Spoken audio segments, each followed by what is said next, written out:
तुम लोगों का दिन है ना, युवा वर्ग का आज का दिन इंपॉर्टेंट होता है।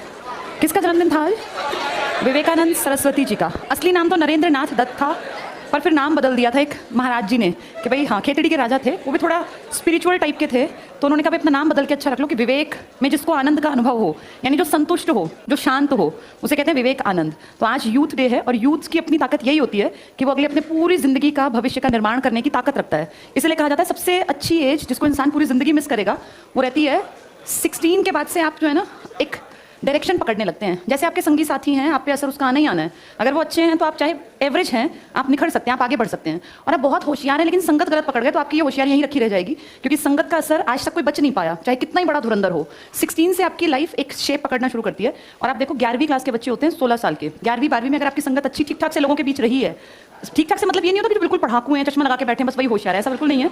ठीक ठाक से मेरा मतलब है पढ़ाई में एवरेज हैं लेकिन जिनको तमीज़ तहजीब है, जिनके घर में संस्कार दिए गए हैं, जिनको अपनी माँ बहन की इज्जत करनी आती है। जो ठीक है, एक गुस्सा 16 साल के बच्चे में पीक पे होता है, हर बच्चा उल्टा बोलता है। अब मैं अपना टाइम याद करूँ, हमें बहुत गुस्सा आता था, एकदम से कोई मैच्योर नहीं बनता, लेकिन 16 साल में एक आपसे एक्सपेक्टेड बिहेवियर होता है कि आप अपने भविष्य के प्रति थोड़े से मुड़ जाएंगे कि भाई मुझे अपनी लाइफ सेट करनी है। 16 से लेके, और असली अगर उम्र कहें तो मेरा जो मानना है जो हर किसी को सेट हो जाना चाहिए वो 24 साल तक है। हाँ, इसके बाद भी कुछ लोग, जैसे 25-26 में दुनिया कामयाब होती है, लोग 27 में भी कामयाब होते हैं, लेकिन कामयाबी का जो एक पक्का रास्ता है ना कि हम इससे हटेंगे नहीं, डिगेंगे नहीं, वो 16 से 24 के बीच में हर बच्चा पकड़ लेता है। वो उसकी पढ़ाई लिखाई, उसके यार दोस्त, उसका उठ बैठ, उसके तरीके, ये सब जज करते हैं उसका भविष्य कैसा होगा। 15, 14, 13 में सब बच्चे बदतमीज होते हैं, टीचर्स के ऊपर मतलब कमेंट्स करते हैं, हंसते हैं। हम भी इस तरह के टीचर आए नहीं, हंसना स्टार्ट हो जाते थे, ध्यान नहीं दे रहे टीचर क्या पढ़ा रहा है। लेकिन वो एक, उसको ये मान लो ठीक है, वो एक एज का फैक्टर है, हर बच्चा करेगा। किशोरावस्था में हर बच्चा बदतमीज होगा, उल्टा बोल जाएगा, भड़क जाएगा। लेकिन अब देखो जैसे जैसे एज आगे जाएगी इंसान ठहराव के साथ जीना सीख जाता है। आपने किसी 55-60 साल के आदमी को भड़कते हुए ऐसे कि जिस बात पे यंग बच्चे गुस्सा करते हैं वो गुस्सा नहीं करते, वो लड़ाई को हमेशा रुकवाते हैं, शांत करवाते हैं। तो ये जो एज है ना, इसको मेन कहा जाता है, ये युवा वर्ग हैं जो अपने भविष्य का निर्धारण करते हैं, निर्माण करते हैं। तुम सब इसमें ज्यादा हो, कुछ इससे आगे भी हैं, क्योंकि वैसे हमारी किताबें कहती हैं कि 15 से लेकर 35 तक की एज होती है जिसमें इंसान सबसे ज्यादा प्रोडक्टिव होता है अपने भविष्य को लेकर, अपनी सब चीजों को, समाज की स्थापना को लेकर। ये बेस्ट एज है। 35 के बाद आपके ऊपर जिम्मेदारियां ज्यादा बढ़ने लगती हैं, फिर आप लाइफ को उस तरीके से नहीं देख पाते। जैसे आप ना हर चीज को एक मेच्योरिटी से देखते हैं। कोई भी आदमी देखो 40 साल का बहुत तेज बाइक नहीं भगाएगा, उसको लगता है यार मुझे अगर चोट लग गई तो मेरे बुजुर्ग माँ को कौन संभालेगा, मेरे बच्चों का, मेरी वाइफ का ध्यान कौन रखेगा। लेकिन आप देखो 16 में बाइक एक बार हाथ लग जाए तो उड़े उड़े फिरते हैं, है ना, क्योंकि उनको कोई डर नहीं होता।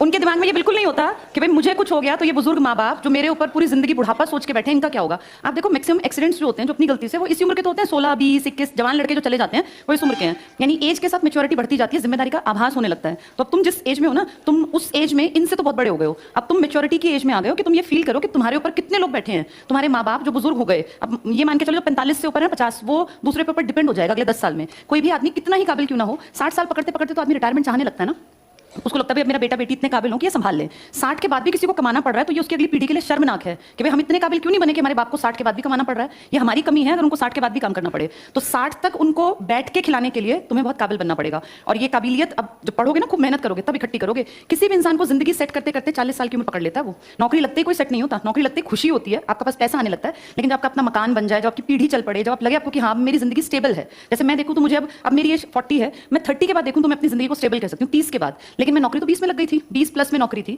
20 प्लस के बाद भी मुझे 10 साल लग गए। और सबको लगते हैं ये, क्योंकि हम लोग मिडिल क्लास से बिलोंग करते हैं, हमें सब चीजें अपने आप बनानी पड़ती हैं। आप में से किसी को बनी बनाई कोठी नहीं मिलने वाली, ना आपको खरीदी हुई ब्रांड न्यू गाड़ी के लिए बेटा चला ले और अपना इसमें मजे कर, ऐसा हमारे साथ नहीं होता। हमें घर भी बनाना पड़ता है। जिस घर में आप रह रहे हो ना, उसमें आपका बुढ़ापा नहीं कटेगा।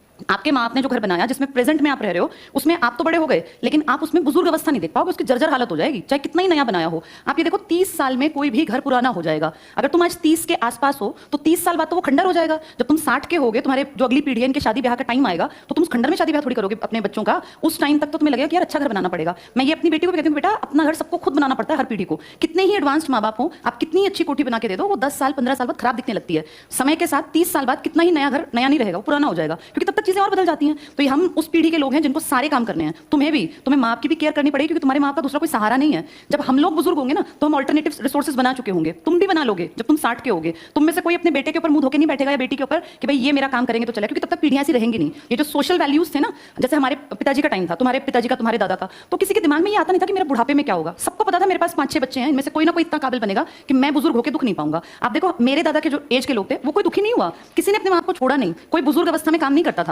जब हमारे माँ बाप एज थे तो हम देखते थे, जब वो यंग थे, कि हमारे माँ बाप हमारे दादा दादी का करते हैं, तो हम जब बड़े हुए हमें ये फील हुआ कि हाँ हमें करना है। अपब्रिंगिंग जो होती है ना, माहौल से सीखते हैं। दादा आए तो पापा तुरंत से खड़े हो गए चारपाई से कि पहले दादा बैठेंगे, ताऊ जी बैठेंगे। खाने का भी एक तरीका था घर परिवारों में, पहले दादा खाना खाते थे, फिर ताऊ जी, फिर पापा, फिर चाचा, फिर औरतों का नंबर आता था। ऐसे नहीं था कि सबसे पहले औरतें खा के बैठ जाती थी। मैं ये नहीं कह रही हूँ कि ये गलत है, लेकिन मैं आपको बता रही हूँ ये सोशल वैल्यू हमने समाज से सीखी। अब इन सोशल वैल्यूज का ह्रास हो गया। आपके और मेरी जो अगली पीढ़ी आ रही है ना, वो घर में ये नहीं देखते। अगर जैसे हम लोग छोटे थे, जैसे मान लीजिए 1 किलो आम आए, तो हमें ये पता था कि इस 1 किलो में हम सबको बांट के खाना है। आजकल का क्या है, आजकल हर बच्चे को देखना, जो अब अगली पीढ़ी है, 1 किलो आम है, उसका मन कर सारी खा जाएगा। वो उसको लगेगा तो क्या हो गया, 3 आम मैंने खा लिए, बड़े बड़े 3-4, तो क्या हो गया। उसको इससे कोई फर्क नहीं पड़ता कि घर वालों को और को मिलेगा कि नहीं मिलेगा। ये जो सोशल समझ थी ना, ये तब थी जब परिवार इकट्ठे थे, जब 3-4 भाई बहन थे। हम मूंगफली भी बांट के खाते थे। घर का जो बड़ा कोई बुजुर्ग थे, दादी थी या माँ थी, वो सबको एक मुट्ठी मूंगफली देते थे, उसमें हमें गुजारा करना था। और वो किसी की मुट्ठी कम भरी जाती थी, किसी की ज्यादा, और हमेशा लगता था कि मुझे कम मिली है।